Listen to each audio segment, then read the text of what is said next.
Samajwadi party के सांसद जियाउर रहमान भट्ट साहब हमारे साथ हैं।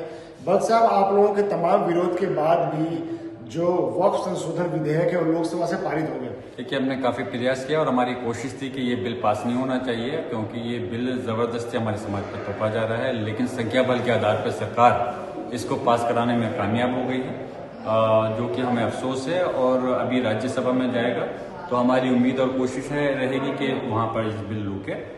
अगर फिर भी वहां पास होता है तो फिर हम आगे की क्या रणनीति अपनानी है, अपने जो समाजी लोगों से, तंजीमों से बैठ करके फिर मशवरा करेंगे और उस प्रकार से फिर अगला कदम उठाएंगे। ये सरकार कहना है कि इस बिल का धर्म से कोई लेना देना है नहीं, मुस्लिम धर्म में कोई हस्तक्षेप है नहीं, तो इसका विरोध क्यों किया जा रहा है? कहने से ही सब कुछ हो जाता तो फिर इसका विरोध क्यों होता है? इसका मतलब सारे जो लोग विरोध कर रहे हैं, पूरा देश, वो गलत है, सरकार सही है।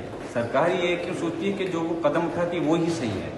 जब इतने लोग विरोध कर रहे हैं तो ये सुनवाई होनी चाहिए। और यही संविधान की खूबसूरती है कि लोगों के विरोध को सुनना चाहिए और उस पर अगर कोई चीज़ गलत है तो उस पर बैकफुट पे भी आना चाहिए। लेकिन ज़बरदस्ती जो निर्णय लेकर के उसको पूरा करना, ये चीज़ हम समझते मुनासिब नहीं है।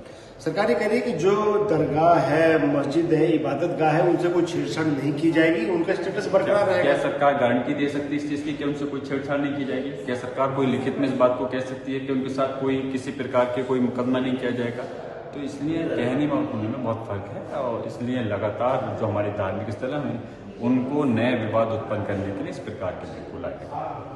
शुक्रिया, आपसे बात करने के लिए। प्रकाश पांडे, टीवी 9 भारतवर्ष।